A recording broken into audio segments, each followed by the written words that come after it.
जैसा मैं शायद ट्वीट भी कर चुका हूँ कि चतुर्श्रेणी परीक्षा के अंदर 6 पारियों में परीक्षा हुई थी और हर पारी में 120 प्रश्न थे। तो उसमें ना के बराबर डिलीट हुए हैं, यानी कि लग-मिला के 10 क्वेश्चन 6 पारियों को मिला के डिलीट और 1 आध क्वेश्चन का 2 क्वेश्चन का बदलाव हुआ है।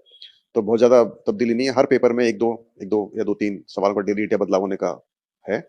और यस, इसका रिज़ल्ट हमारा 15 जनवरी को निकालने का प्रयास है और मुझे उम्मीद है कि हम निकाल पाएँगे। बस सिर्फ एक ही इश्यू था कि चूँकि उस समय पर रीट परीक्षा के लोग एडमिट कार्ड डाउनलोड कर रहे होंगे, तो हम चाहते नहीं कि उसमें वो डिस्टर्ब हों।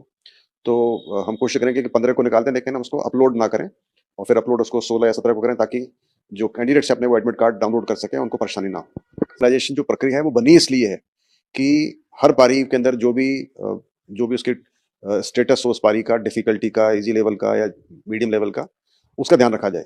तो जब क्वेश्चन डिलीट होता है या कोई बदलाव होता है, तो वो भी उसमें सम्मिलित हो जाता है। यानी कि वो एक इंक्लूसिव प्रक्रिया है, जिसके अंदर जो नॉर्मलाइज़ेशन करती है शिफ्ट्स का। तो जो भी आपकी डिग्री ऑफ डिफ़िकल्टी रही हो या आपकी पारी में कोई क्वेश्चन डिलीट हुआ हो या क्वेश्चन बदला हो, उस सबको वो संज्ञान लेते हुए नॉर्मलाइज़ेशन प्रक्रिया की जाती है।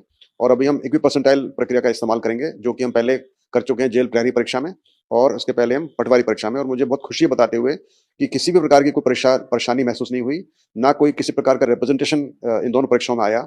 और जैसा नाम से ज़ाहिर है कि इक्वी परसेंटाइल, यानी कि हर पारी की परसेंटाइल ली जाती है और इक्वलाइज़ करके ली जाती है।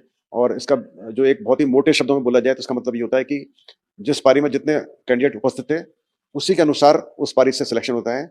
और एक बात और बता दूँ मैं आपको कि जब हम बच्चों की शिफ्ट अलॉट करते हैं, तो एट रैंडम अलॉट करते हैं, मगर ये ध्यान रखते हैं कि जब अलॉटमेंट हो रहा है शिफ्ट्स का, उसमें इक्वल नंबर पे लड़के, equal number boys, equal SC category के, इक्वल एसटी कैटेगरी के लड़कियाँ, लड़के, यानी हर कैटेगरी के लगभग-लगभग बराबर कैंडिडेट्स को शिफ्ट्स अलॉट की जाती है।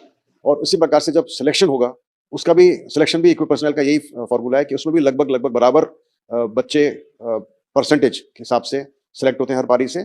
और उस पारी के अंदर भी लगभग-लगभग सेम परसेंटेज एससी लड़के, एससी गर्ल्स, ईडब्ल्यूएस लड़के, जनरल कैटेगरी जो भी है, वो सबका लगभग बराबर रिप्रेजेंटेशन होता है। तो ये बहुत ही बेहतरीन प्रक्रिया है, ये वेल एस्टेब्लिश्ड प्रक्रिया है, जो कि आईएसआई ने सजेस्ट की थी एनटीए को, करेक्शन एसएससी को, और हमने भी उसको अपनाया था। और उसी के आधार पर ये जेल प्रहरी और पटवारी परीक्षाएँ हुई थी, जिनका नॉर्मलाइज़ेशन हमने किया था। और इसी माफिक हम चतुर्श्रेणी के अंदर नॉर्मलाइज़ेशन करेंगे। मुझे पूरी उम्मीद है कि सभी कैंडिडेट्स इसको समझेंगे और किसी प्रकार की उनको कोई पीड़ा या उनको कोई कन्फ्यूजन या परेशानी इससे नहीं होगी।